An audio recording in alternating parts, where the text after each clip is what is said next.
Okay, so here's the question. Let's just dive into the question. I think it's the best way to get at it here.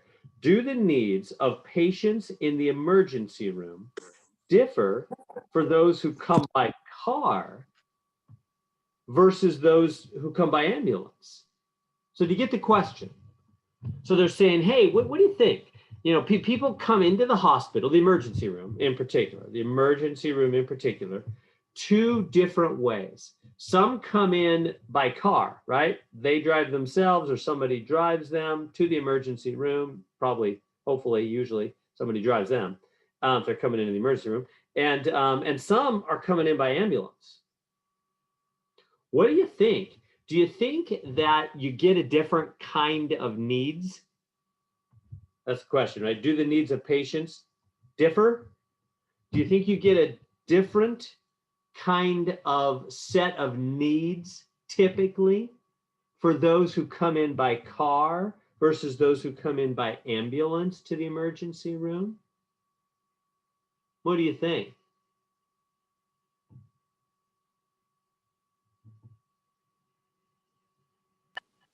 I assume the ones that come in by ambulance would be seen first. Yeah, and their need. What do you think about their needs? Do you think they are going to have different type of needs typically? Yes. Yeah, I would think so too, huh? Just seems like it's probably going to be more serious stuff if you're coming in by an ambulance than by car, typically. I've heard crazy stories about people who drive themselves to the emergency room having lost a finger and all kinds of really bad things. But more typically, the serious stuff I think would come in by ambulance, right? That's my guess. So do the needs differ? I think we're all feeling it. Like, yeah, probably. There's always exceptions, but probably, yeah, in general, the ones coming in by ambulance are going to be way more serious. That would be our guess, right? Going into the question. Y'all with me? So we're kind of, that's what we're doing in this last part of the course. It's just question after question, right? And we're going to try to answer these questions with statistical evidence, right? So if a hospital wanted to really answer this, so they knew best how to serve their patients and set up their stuff in their emergency room, the structure of their emergency room, they might want some statistical evidence, hard facts, statistical evidence to back this up. It sure feels like it going in, like, yeah, probably the people coming in on ambulance have way more serious needs than those coming in by car on average. Let's see. So here's the data. Of the randomly selected emergency room patients, that's how you do a statistical study, right? You randomly grab some patients and you find out who came in by car. So they randomly grabbed some patients who came in by car. 69 had an injury, so some kind of injury. 48 were sick. 50 had heart problems. And 57 had other needs. So that's how it went for those coming in by car. Of the randomly selected emergency room patients who came in by ambulance, now comes the ambulance people. So, right, so these were the car people. Now comes the ambulance people. 50 had an injury, 29 were sick, 57 had heart problems, and 36 had other needs. Huh. Okay. Conduct the appropriate hypothesis test using an alpha 0.01 level of significance. All right. What are we supposed? So basically, we're trying to find out if what's happening with the people coming in by car here, 69 injury, 48 sick, 50 heart problem, 57 other, is that different? Is that a lot different than those who came by ambulance? 50 injury. How many came in by car with injury? 69. Yeah, so that's a different number, right? For those that came by car, those who came by car, 69 had an injury, 50 had an injury for those who came by ambulance, less for ambulance. 29 were sick, 48 were sick. So yeah, there's less, there's more just kind of like sick people with the car, less with the ambulance. 57 had heart problems for the ambulance. That's more than 50 that came in with the car. Yeah. 57 other for the car, 36 other for the ambulance. So yeah, so certainly they're different. I mean, those numbers are different, right? In fact, I could write them out, couldn't I? I could say, okay, here we have the, it doesn't matter which way you do it. So I'm going to do like the car and the ambulance. How about I just write them out here for us? Car and ambulance, and then, or maybe I'll do it the other way. I don't have much room here. What are the things that we're talking about? Injury. So this is what you want to do. Let's write it out as a kind of an organized table. So injury, those that came in for some kind of injury, and sick, some were sick, some had heart trouble, and then there was just like the other category. So, and then, let me see if I can kind of organize this. And then I'll do like, yeah, there we go. So make a little table for yourself. And we'll put up here car and ambulance. All right, and let me see. So those that came in by car, what we got? 69 had an injury, 48 were sick, 50 had heart trouble, and 57 had other needs. That's the car people. Ambulance, here's by ambulance, 50 had an injury, and 29 were sick. So make your own table for your own problem. 57 had heart problems, 36 had others. So you want to make a table for yourself for whatever numbers you have. And it doesn't matter. You could have made the table the other way. We could have put like car and ambulance here, and then the other conditions this way. You know, it doesn't really matter. So, okay. So we good to there. So looking at those numbers, are these numbers the same as those? Is there a difference in the car numbers compared to the ambulance numbers? Are they different? Yes. Yeah, for sure. So why? Please, I think this will be really helpful. Think with me on this for a second. They asked us, do the needs of patients in the emergency room differ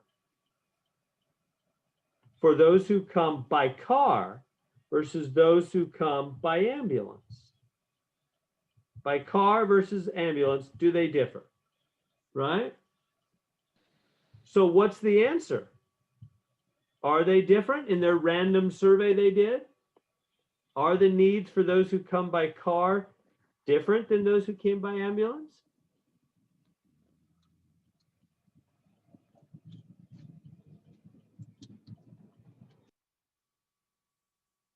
Isn't the answer just like, yes, clearly, with a big exclamation point, right? I mean, look at those numbers. Those numbers are not the same, right? This group of numbers and this group of numbers are not the same. I mean, this is an easy question, no brainer. We could do this back when we were, in elementary school, right? If somebody, this could be a Sesame Street question. Are these numbers, little catchy song, are these numbers the same as the other numbers? Well, no, they're not. They're different numbers. So does it differ? The car and the ambulance? Yeah. We don't need what's all this fancy stuff they want us to do with statistical tests and null hypothesis and test statistics and p-values and reject the null, accept the null, and all these fancy sufficient evidence conclusions? Why in the world are we bothering to do all that? This is an elementary school question. Are these numbers the same as these numbers, or do they differ? Yeah, they differ. Look at them. They're not the same. Why can't we just say that and be done? Why are we doing all this fancy statistics? I think it's good to pause and just ask that question.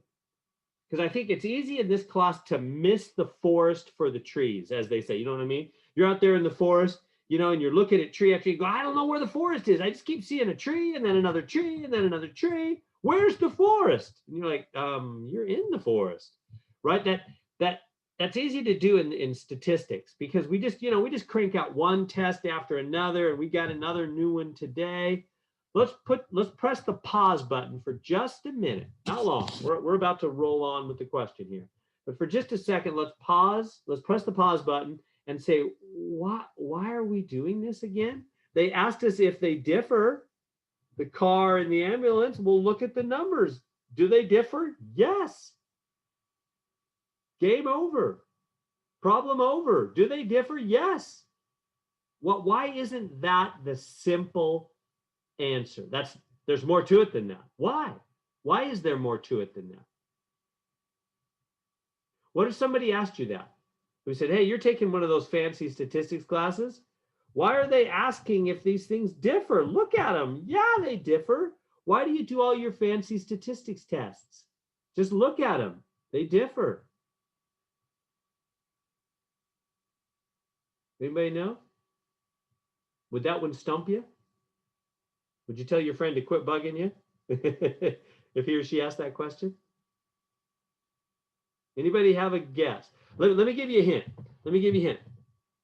What if I had two coins? Here, let me use a different color so it shows up. What if I had two coins, okay? And I flipped one 100 times. Flip coin number one 100 times. And it came out 59 heads and 41 tails, okay? And then I flipped over here, I flipped coin number two, also 100 times. And it came out 46 heads and 54 tails. And somebody asked me, are those two coins like different kinds of coins? You know, so when you flip them, that you're going to get different results. And I said, well, I gave it a try, and yeah, I got different results. So those two coins must be just different kinds of coins that just end up producing different number of heads and tails. That would be wrong, wouldn't it? Those are both just normal coins. If you did it again another 100 times, they might come out the same, or this one might have more heads and that one less. You know, it's random, huh?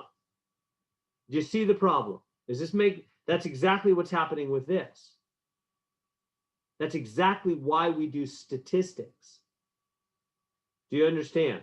Why would we not say of these two coins, oh yeah, these two coins are totally different because look at the different results. So they must always produce different results. Those two coins this one must be one that produces a lot more heads, and this one must be one who always produces more tails. That's not true. If you said that to somebody, they would laugh at you, wouldn't they? They'd be like, what? Haven't you heard of luck? Right? It was just lucky. There was just more heads. This coin got more heads and this one got more tails because of luck. If you did it again, it might be reverse. And that's exactly what's going on here. In other words, I could say, what about luck? What about luck? See, the problem is how do we know whether these, they look different right now, but maybe that was just luck, like the coins, right? The coins, you flip 100 times, two different coins. Yeah, they might come out different because of luck, but we all know that every coin, unless it's a cheaty coin, every normal coin is 50-50. And luck gets in there, right? So the problem is we have to rule out luck. That's everything we're doing in statistics. I hope you're not missing that forest for the trees. Do you realize luck is always our issue? What about luck? Right? Like right now they're testing, I was just, you guys probably know better than me. I was just talking with my son yesterday at lunch, and he was telling me that he's always up on everything, and I'm never up on it. Anyway, that they have all the COVID vaccines. It's just a matter of getting them distributed. We're looking at maybe March. So when they test those COVID vaccines to make sure they work, what are they doing? They're testing them on a bunch of people.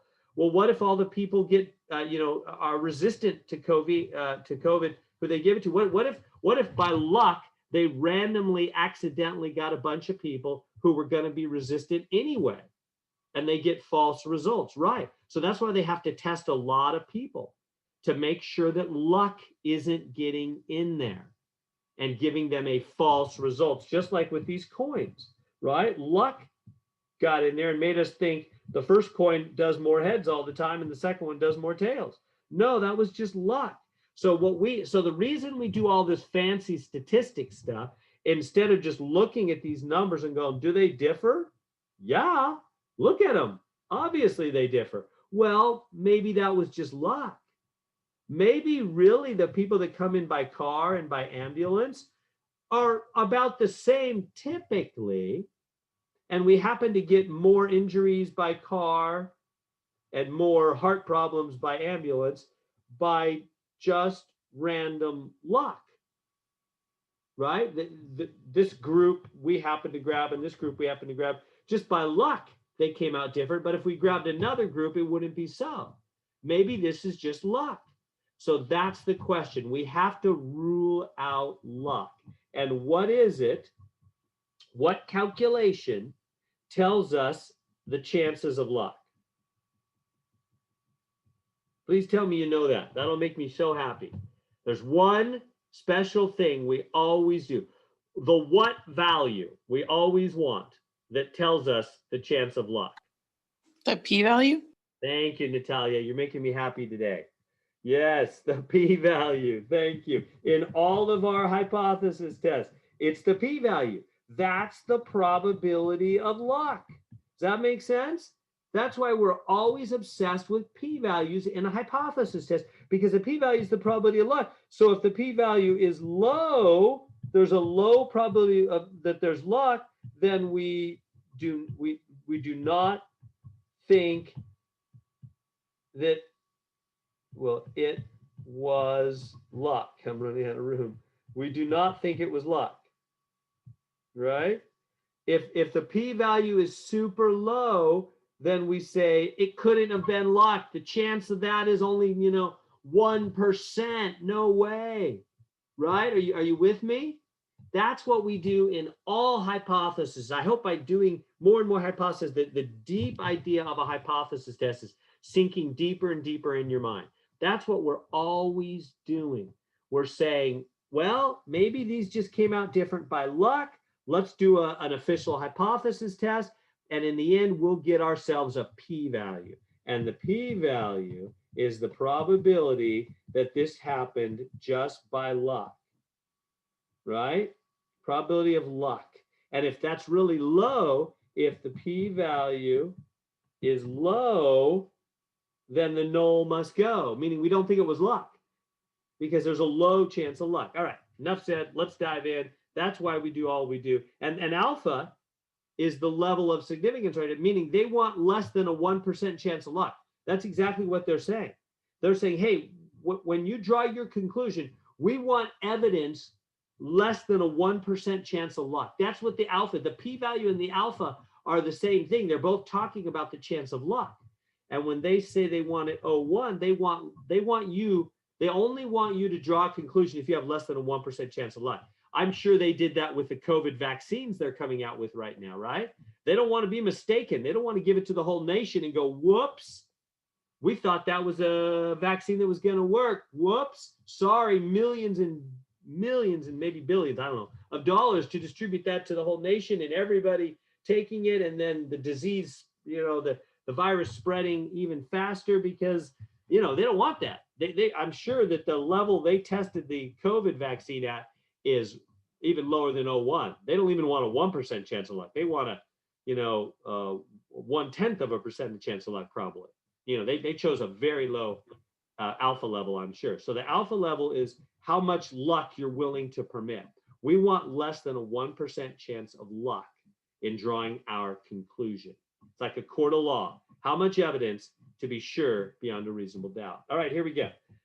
Let's dive into the details now. What kind of test are we going to use? Well, we are doing, as you can tell by the title up there, a test of homogeneity. It's a homogeneity test. What is it? What does that mean? We know the word homo in front of anything means same, right? So same and geneity there is like Genesis or generation, those kind of words. Same groupings of people. Same percentage for each category. That's the test we're doing. We're trying to see, is it the same percentage for each, let's say each, I'll say generation, meaning population group. We talk about the generations. Are you of the X generation or the, I forget the names of the generations, the X and the Y and the millennial and whatever, right? So that's pretty much what that word is saying. Homogeneity. Homo means same, right? Hetero means other. Homo is same percentage for each generation, geneity, generation, or population group. In other words, what they're saying is, are the, for this is one population group, the car people, the people that come to the emergency room by car.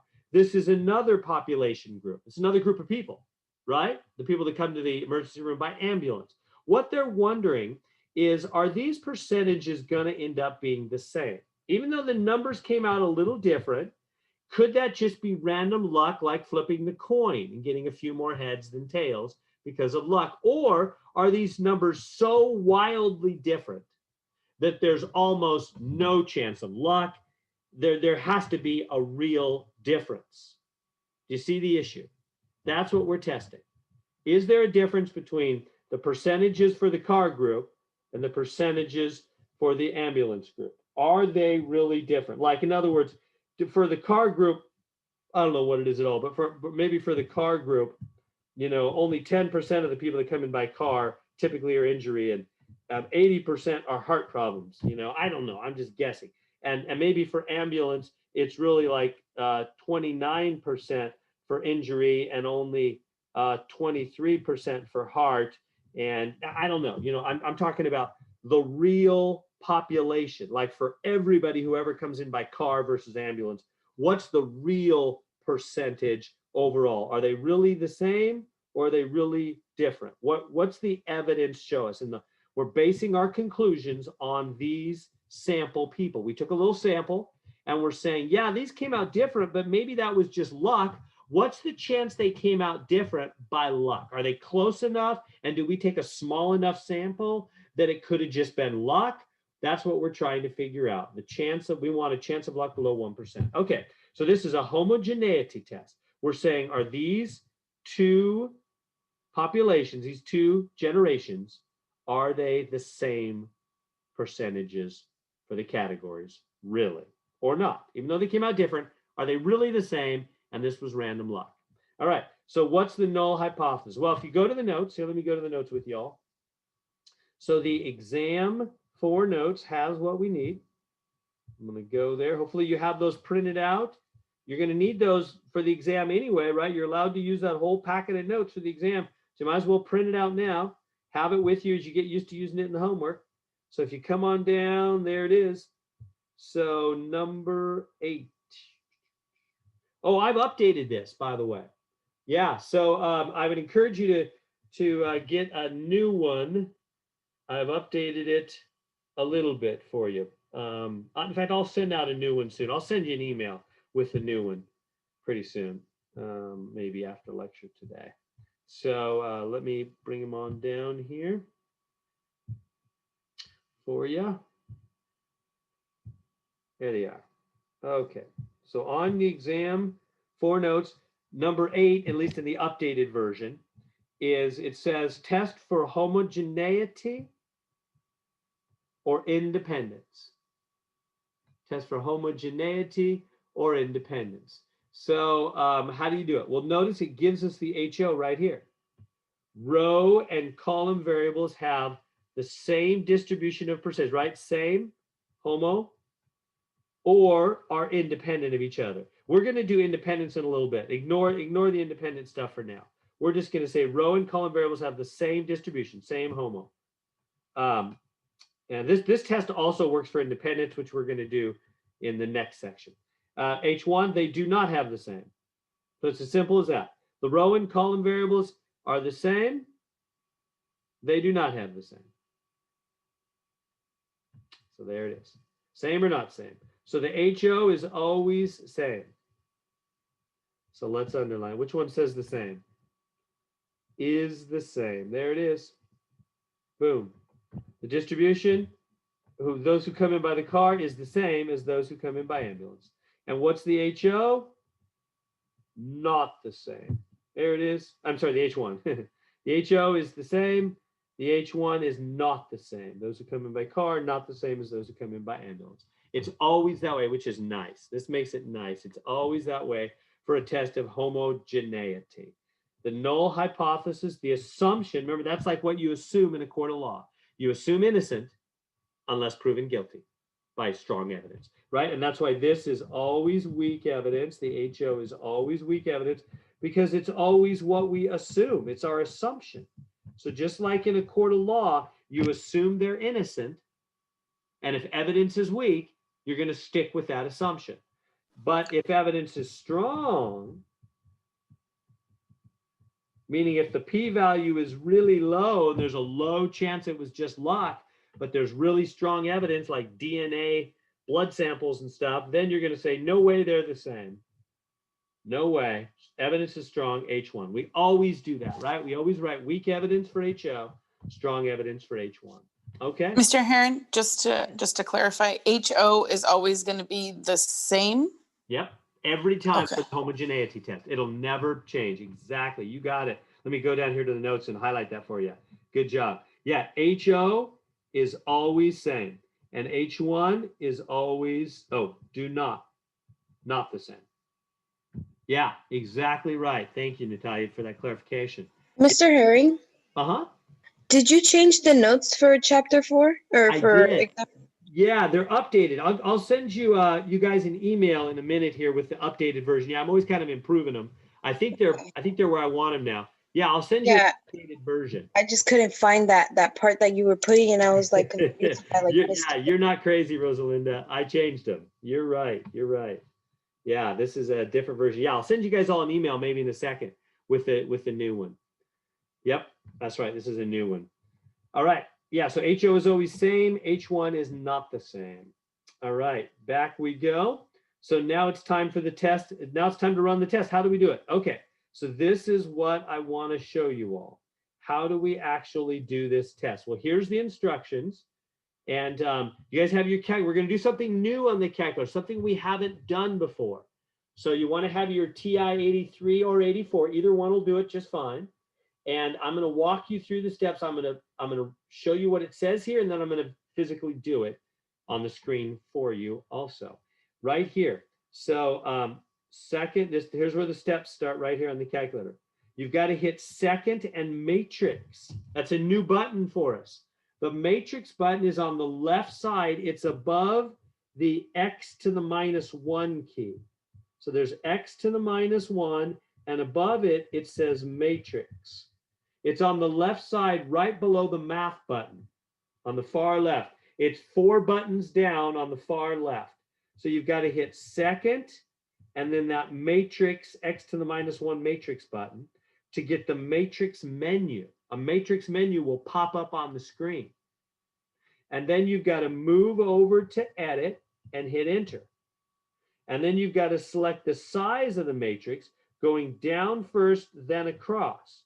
Our matrix, we're gonna basically put all these numbers right here into a matrix. Our matrix goes down 4 rows over 2. So we have a 4x2 matrix. Does that make sense? 4x2 matrix.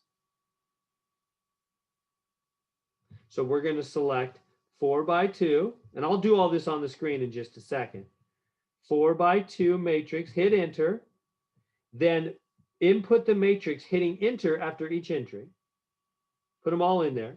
Then second mode quit, then go stat, test, x squared, which is really chi-squared, test, and all your results will pop out on the screen.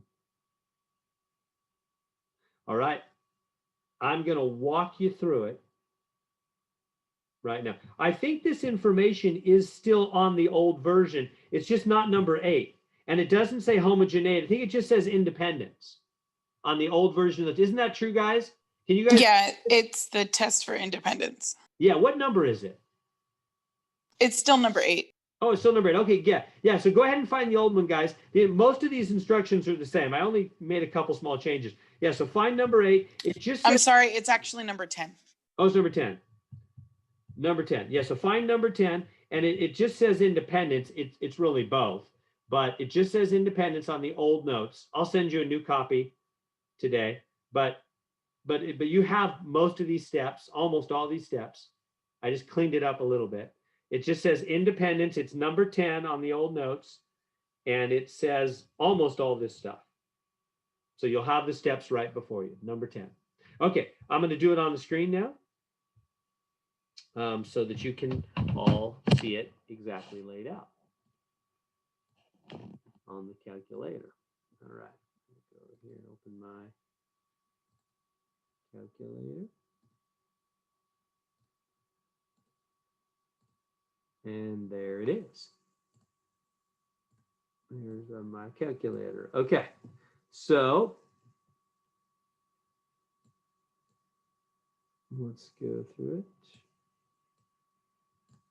Oh, whoops. There we go. All right, so here we go. So I'm going to go second matrix. See that matrix button over on the left? It's the x to the minus 1. It's the 4th button down on the left, right below math. So I hit second x to the minus 1, which does the matrix option above, right? Whenever you hit second and then a key, it does its second function, which is the blue above it. It does matrix. It takes you into this matrix menu. See how this matrix menu is? You can move. I'm going to move over. It has 3 sub-menus: the names, the math, and the edit. We just go over to edit. Move over once, move over twice. So I moved over to the edit sub-menu because it's kind of like you're going to edit, you're going to write a paper for one of your classes.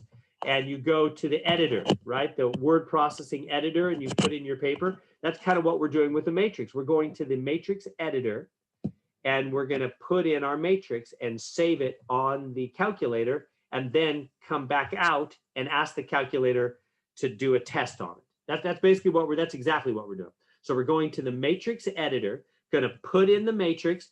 The calculator will save it automatically, and then we'll quit. We'll come back out of the editor. And then we'll say, all right, calculator, now go do a test on that matrix and tell us the p-value, please. That's what we're going to do. So we're on the editor. I'm going to go, and then you just hit enter. It's editor A, meaning you're going to put a matrix into spot A. That's perfect. Hit enter. It says matrix A. What do you want? Mr. Heron, I'm sorry, but your calculator, it's not, oh, at least from what I see, it's still stuck on the opening screen. Counters or blocks. It's still stuck on the. Oh. Yeah, here. Like we can't see what you're doing in your calculator. Oh, Yeah. really? That's weird. Okay, are you seeing it now? No. Weird. Let me. Are you seeing my iPad screen still? Let me go back to. No, we're seeing your desktop. Yeah. Okay. Huh. And let me go back to the iPad and try switching back again. Okay, so I'm back to the iPad. You guys are seeing the iPad now, right? No. Oh, it says my screen sharing is paused. Oh, I see. I clicked something wrong. Thanks, guys. My screen sharing is paused. Oh, there it is. Okay, now you're seeing it, right? Yeah.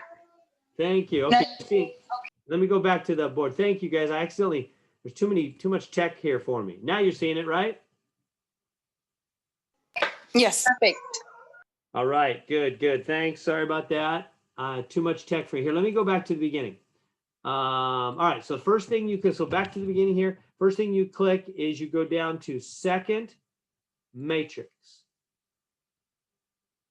There we go.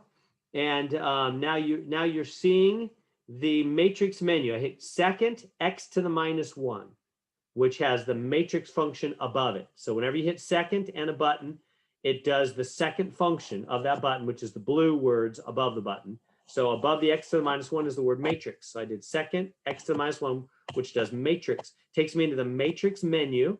Now there's 3 sub menus, as you can see: the names, the math, and the edit.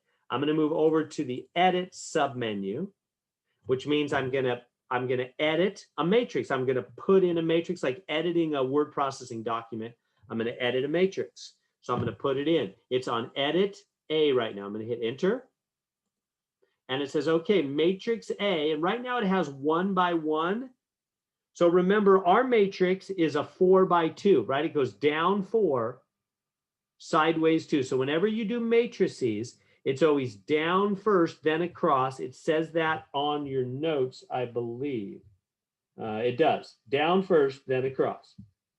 So down 4. So I'm going to go 4, enter, 2, enter. And see how it set up a 4 by 2 array of a bunch of zeros for me?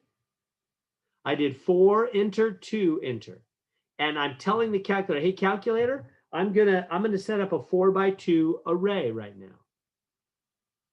4, enter, 2, enter. And now it's got a 4 by 2, 4 down, 2 across array with a bunch of zeros ready for me to go. And I'm going to type in my numbers. Here we go. 69, enter. These are my numbers anyway. You're going to have different ones. I'm going to put in all my numbers. It goes across first.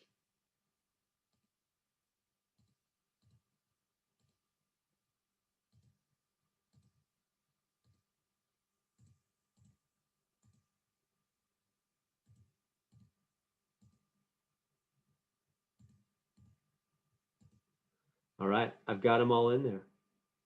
So once you put all the numbers in your, every time you hit that enter button, see how I hit enter? Every time you put in an entry, you hit enter, it saves it automatically right at that moment. So, Mr. Heron, I have a question. Yeah. Does it matter if it's 4 by 2 or 2 by 4? Because I ended up putting 2 by 4 and it's going horizontally and not vertically like yours.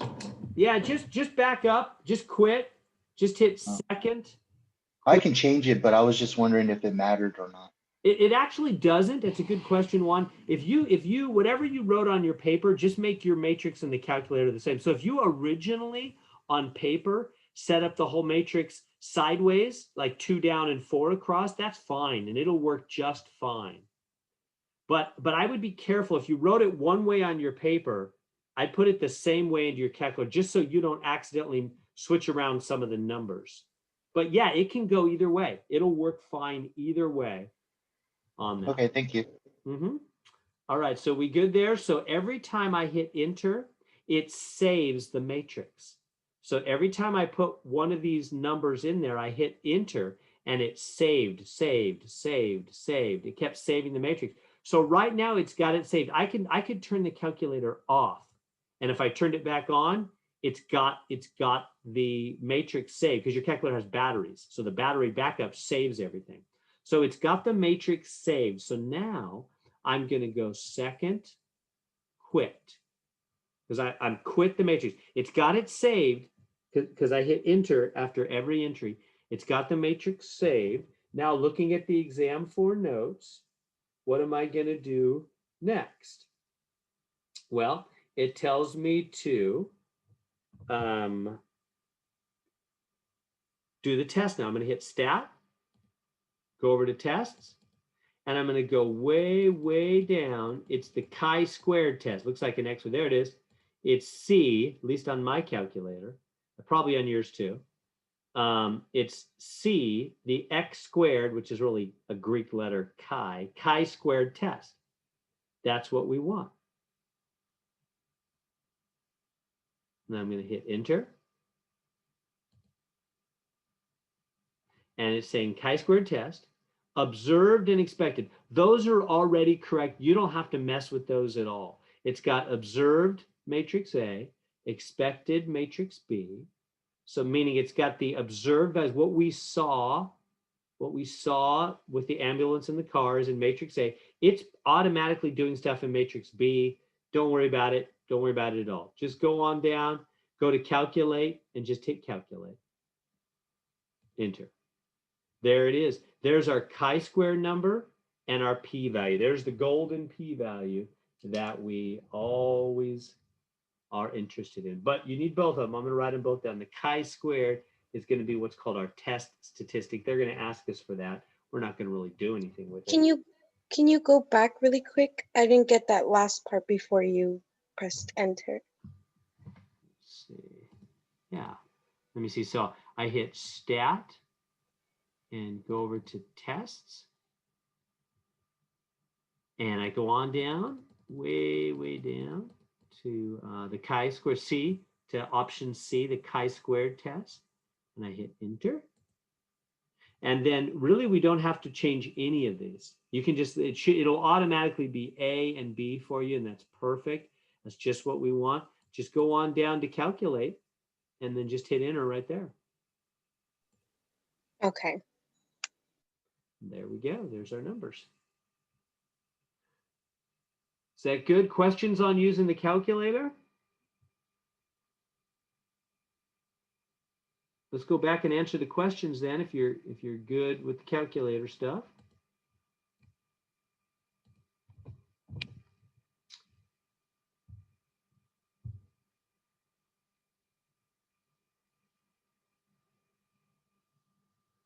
All right. There we go. Back to the problem. All right, we went through those buttons and we got our numbers. So now it's asking for the test statistic. What's that? That's that X squared, which is really a chi-squared thing. That's, and they want that to a 3 decimal. So for me, that's a 6.200. And then next is the p-value. That's always our greatest interest. 0.1023 for me. They want 4 places like usual, 1023. And now for the big question, which is always the question, is the p-value. So we got a p-value 0.1023. And how does that compare to the alpha level, which the alpha level was a 0.01. 0.01. So how does the p-value compare to the alpha level, at least for my results? Is the p greater or less? Is my p-value greater or less? Greater. Yeah, it's greater because that's 10% and that's only 1%, huh? So greater. So you remember the saying that we always do. I hope this is getting really, really comfortable for you. If the p is low, the null must go, and then we put the away. If the p is low, the null must go, right? That's always what we say. If the p is low, the null must go away.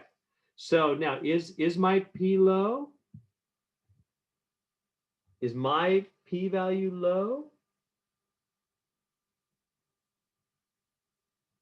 No. Yeah, mine's not. Mine's not because it's greater. So mine is not low. So the HO must not go away. Everybody tracking with me on that? So that's the saying. That's how we always determine which one we're going to go with, the HO or the H1. That's always what a hypothesis test is. It's 2 attorneys arguing, and we're the jury. We're going to decide where we think evidence lies. And so how we determine that is the p-value. Because remember, that's the probability of luck. That means there's about a 10.23%, right? If you change that to a percentage, chance of luck. That's the p-value. The p-value is the chance of luck. So that means the data came out different, of course, for the car and the ambulance, the people that came in by car and ambulance in the sample we took. They definitely came out different, but they didn't come out very different. There's a 10% chance that really they could be the same, and we got those differences just by luck. That's what the p-value is telling us, the probability of luck. It's saying there's a 10% chance that they came out different just because of luck, like the two coins, you know, when I talked about flipping the coins and you get more heads on one and more tails on the other, it's just luck. They're saying there's a 10% chance it was just luck. Well, that's too big of a chance of luck. We don't think that's strong evidence, right? That's they wanted it below a 1% chance of luck. We didn't get that. We got a 10% chance of luck. We got too high. So the p-value is not low. Therefore, the HO must not go away. So what does that mean we're going to do with the HO? If it's not going to go away, what are we going to do with the HO? Are we going to reject it or keep it? So the HO. So Fail to reject the It's fail to reject. yeah, we're going to keep the HO. Exactly. Fail to reject. Yes, right up here, we will fail to reject, at least on mine, fail to reject the null. That's right. Because the p-value was not low, so the HO must not go away. If it doesn't go away, we keep it. If we're keeping it, we're failing to reject it. That getting more and more easy on these hypothesis tests. So the p came out greater, which is not low, so the HO does not go away. We keep the HO, and we fail to reject the null. And what does that mean? So we go back up. Remember, you want to circle. So which one did we go with? At least on my test. Which one am I going with, the HO or the H1? H1. Remember, well, at least on my test, remember what it said here? I'm keeping the HO, right? I'm keeping the HO. So I'm gonna keep this one. And I'm gonna cross out that one for my test anyway. Is everybody good there? Right? This told me to keep the HO. So I said, okay, I'll keep the HO and cross out the H1. And then what does the HO say?